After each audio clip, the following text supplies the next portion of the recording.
सके। बड़े भैया आप बिल्कुल ठीक कह रहे हैं, जरूर होगा, कोई ना कोई निवारण जरूर होगा। क्यों नहीं होगा?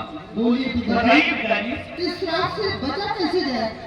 पिता, इस श्राप से बचने का कारण मैं संत जी से पूछा है, तो उन्होंने बताया कि तुम्हें 12 वर्ष बियान जंगल में कठोर तपस्या करनी होगी, तभी इस श्राप से तुम्हें मुक्ति मिलेगी।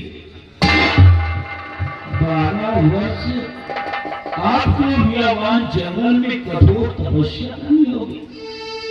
नहीं बड़े भैया, हम पिताजी को जंगल नहीं जाने देंगे। पिताजी को एक पल नहीं पाते हैं तो पूरे राजमहल में पिताजी पिताजी कहकर आवाज लगाने लगते हैं। पिताजी 12 वर्ष बियावान जंगल में तपस्या करने जाएंगे। हम लोग नहीं जानते हैं पिताजी, अरे आपको तपस्या ही करना है तो बियावान जंगल में क्यों तपस्या करेंगे? इतना बड़ा राजमहल है, किसी कोने पर एक नया सुंदर मंदिर बनवा दिया जाए, आप उसी मंदिर पे बैठकर 12 साल की तपस्या को पूरा कर सकते हैं। जंगल जाने की क्या आवश्यकता है पिताजी? नहीं बेटा, तुम ठीक कहते हो, लेकिन ये संत की दी हुई वाणी है, हम इसे टाल नहीं सकते हैं बेटा।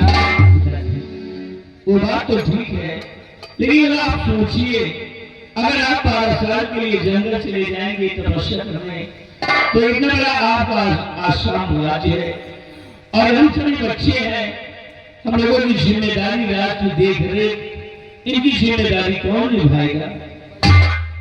बेटा, मैं भी बैठे बैठे यही सोच रहा हूं कि मेरे जाने के बाद इस राजपाट की जिम्मेदारी कौन संभालेगा। लेकिन बेटा, मैंने दिल में अपने सोचा है कि मेरे जाने के बाद इस राजपाट की जिम्मेदारी हम अपने बड़े बेटे अजय सिंह को देकर जाएंगे। नहीं पिताजी, ये आप कैसा फैसला कर लिए हो? अरे हम भी जिम्मेदारी नहीं निभा पाएंगे। खेलने कूदने की उम्र है अभी, और रात भर का भार मैं अपने कंधों पर नहीं संभाल पाऊंगा पिताजी, नहीं संभाल पाऊंगा। अगर ये जिम्मेदारी तुम नहीं संभालोगे तो फिर कौन संभालेगा? तुम परिवार के सबसे बड़े सदस्य हो, इसलिए बेटा आओ सिंहासन ग्रहण करो, हम अपने हाथों से तुम्हारा राज तिलक करते हैं।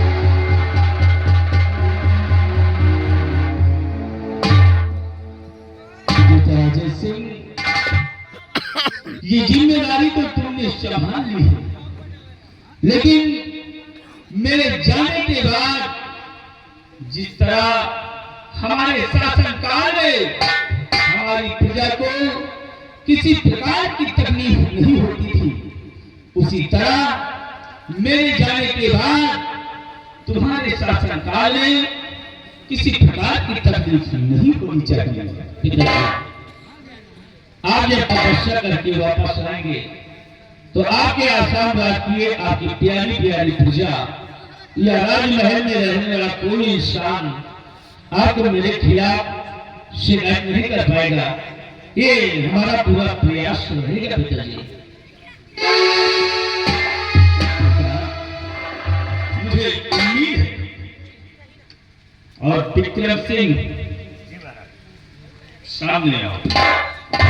मैं जाते जाते तुम्हें भी एक जिम्मेदारी देकर जा रहा हूं कि अभी हमारे बेटे को राजपाट के विषय में कोई जानकारी नहीं है, इसलिए तुम जाओ प्रजा भ्रमण की तरफ और प्रजा में घूमकर देखते रहना। हमारी प्रजा को किसी प्रकार की तकलीफ हो तो आकर हमारे बेटे से कहना।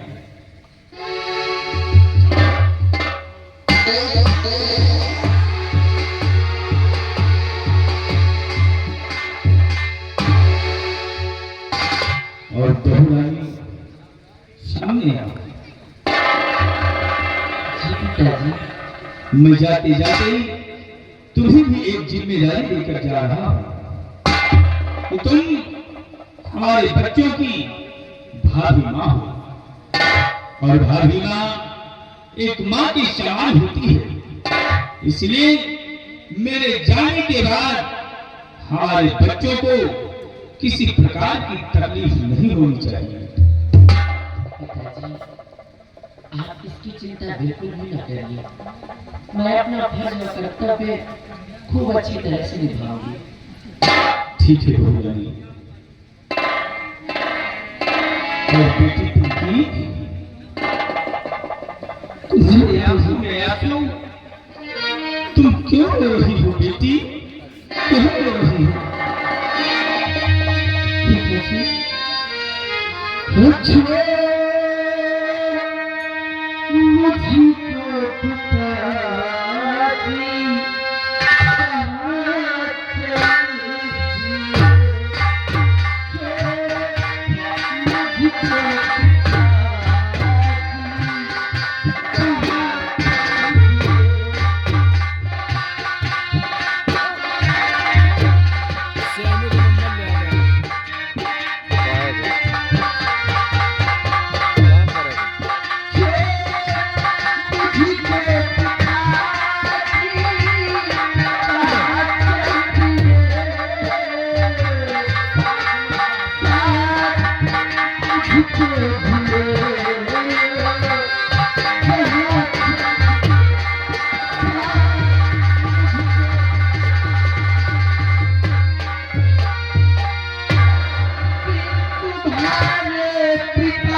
मेरे जाने के बाद तुम्हें कोई तकलीफ नहीं होगी।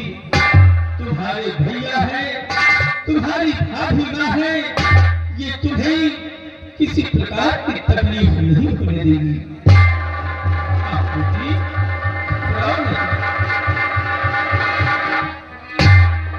अब बेटा हरि सिंह, अब मेरे जाने का समय हो गया है, क्योंकि संत जी ने मुझे 2 घंटे का टाइम दिया था, हो गया।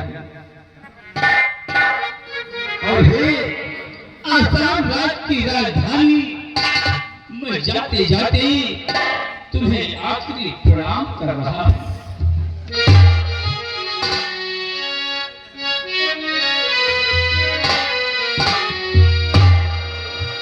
और ये अब है प्रणाम, और ये अब है प्रणाम, तुम्हें राजधानी अब है प्रणाम।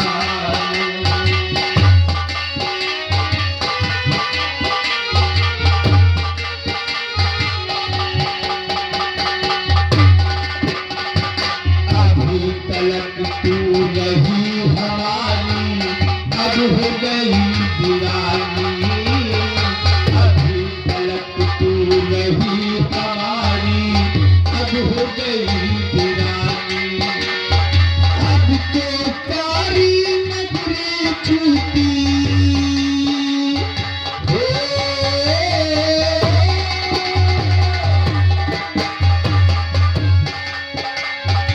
अब तो कारी नगरी छूटी, छूट राजधानी,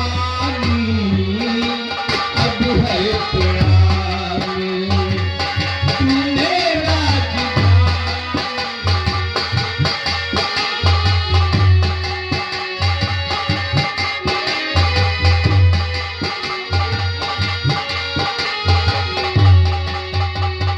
अभी तलक तू रही हमारी, अब हो गई दीवानी, अभी तलक तू रही हमारी, अब हो गई दीवानी।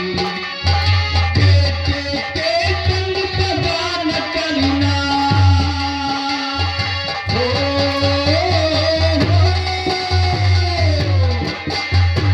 बेटे के संग सगा न करना, रखना लाज हमारी, अब है प्यार तूने राजधानी, अब है प्यार।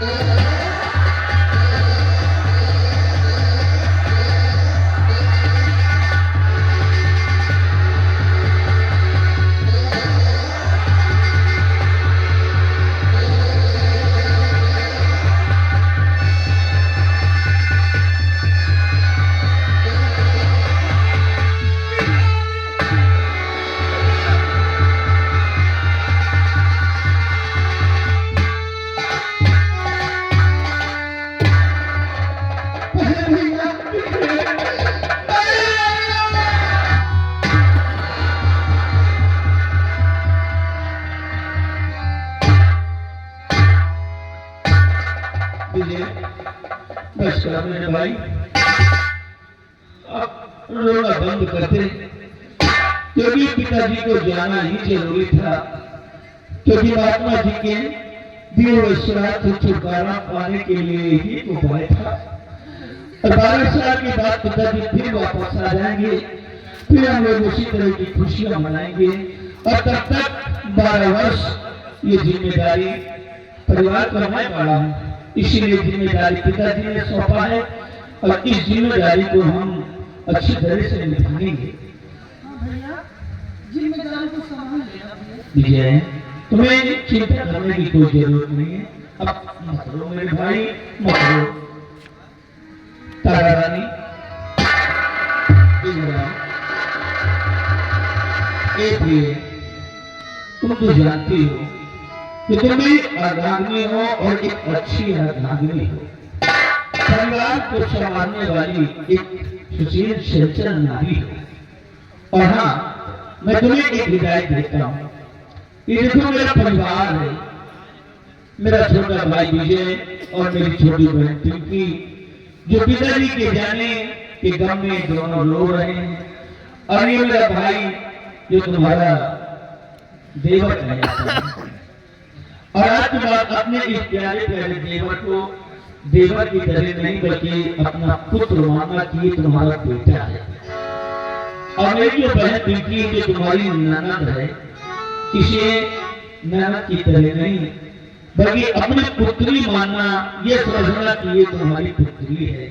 और दोनों बच्ची को वो प्यार देना, वो दुलार देना जो एक सगी माँ अपने बच्चे को देती है। यही मैं तुमसे उम्मीद करता हूँ। और पहले तो इन बच्चों को समझाओ, क्योंकि ये देखो दोनों रो रहे हैं, तुम्हारे समझाने से चुप हो जाएंगे प्यारी। हाँ, समझाओ।